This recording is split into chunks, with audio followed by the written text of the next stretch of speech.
Hey horror fans, once again it is me, the Horror Miser Monty G. It's time to do another horror movie review. This time I'm going to review the horror movie Fear Street Part 1, 1994. Now, Fear Street Part 1, 1994 is a 2021 American teen horror film. It was directed by Lee Janek. I think I pronounced her name right. She also wrote this film along with Phil Ganzadie. I know I messed that name up. It is based on a book. Series of the same name by R.L. Stine, or Robert Lawrence Stine. Now, this movie stars Kiana Madeira, Oliver Scott Walsh, Benjamin Forrest Jr., Julian Renwall, and Fred Heikinger.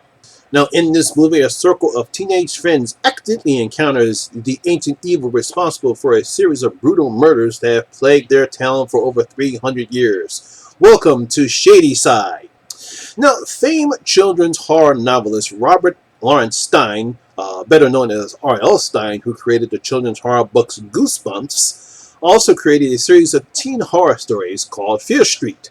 Now, in this series of books, the stories would take place in the fictional town of Shadyside, featuring average teenagers, and the stories would be more gruesome, with more blood, more gore, and then deaths than the Goosebumps series, which basically star pre-adolescent or adolescent children.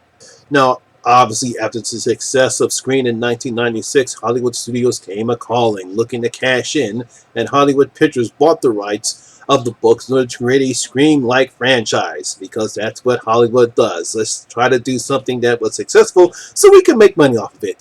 Now, while it would take several years later, Charon Entertainment would eventually produce a Fear Street trilogy airing on the streaming services Netflix, beginning with Part 1 in a series called Fear Street 1994. Now, in a scene reminiscent to Scream, where a brutal set of murder takes place at the Shadyside Mall, we're introduced to Dina, who is brokenhearted over the recent breakup of her girlfriend Sam. Oh. Later on, Dina, along with her friends Kate and Josh, attend a memorial for the victims. She confronts Sam, who has moved over to the neighboring town of Sunnyvale, which is their rival. It's different because I like how the two towns are different, opposing opposites. Sunnyvale is more upper class, higher class town. They have nice houses, while Shadyside is more kind of a lower middle class, not that nice looking. Total polar opposites of the side in their neighboring towns, and they're also rivals. Now, after surviving a car accident caused by Deanna, Sam has a vision of the Fear Witch, a local town legend who is believed to have cursed the town after she was hanged for practicing witchcraft back in the year 1666. Ooh. Since then, the town has been plagued by a series of murders. Every so often, there's a beginning in the scene. During the opening credits, we see all the murders that have taken place in this particular town, and all believed was the cause of the Fear Witch. And now it isn't long before Dina and her friends are being attacked by the killer in the beginning of the movie, and now they must figure out a way to stop this nightmare before the killer finds them all and kills them, thus ending to the town's poor tragedy. Now, I never read any of the R.L. Stine's novels, be it Goosebumps or Fear Street. I was about 25, 26 years old when these books came out, so I wasn't his target audience. But I know how popular they were. People just talk about all the Goosebumps stories, the television shows they created. Hey, look, they even made a movie about it. 2 movies to be, in fact. So you know that's how popular that they were, and people just loved them. Like I said before, I was just too old. I mean, back when I was this particular age, I read The Three Investigators, Danny Dunn, Encyclopedia Brown. That's who I grew up as far as young adult novels are concerned, or I guess you can call them pre-adolescent stories. Not like the Goosebumps or Fear Street, but those were the type of books that I read when I was growing up. Obviously, this particular part, the screams scream, because it's a very simple setup that we have here, just like we've seen in any other teen horror movies, including Scream. But I like how director Lee has filmed this movie. It's very well fast-paced. We get to know all the characters well enough to care about them, and Lee makes sure that the movie has the right amount of suspension and tense that it needs. This type of film needs. It has a great atmosphere. We get some dark areas and In some parts of the city, we get some isolated areas right there. We have a nice amount of tension. I like how she films this scene. I believe she's going to be filming the other two parts, so she starts off the bat very well. I like most of the songs that are played in as well, along with the setting. It's very 90s. We got a lot of 90s songs. And especially with the setting, especially when Dina's brother, Josh, who's chatting with a friend in the old chat rooms that were popular back during the 90s, before there were Facebook and Twitter and Instagram and all this influencer and YouTube and all this other stuff. We just had chat rooms. Didn't have pictures, couldn't do any video chats. We just sat in the chat room and typed on those old 365 computers that we had back in the day, those IBM computers back in the day. You just sat and just chat. So that was decent. I like that setting right there. It was pretty good.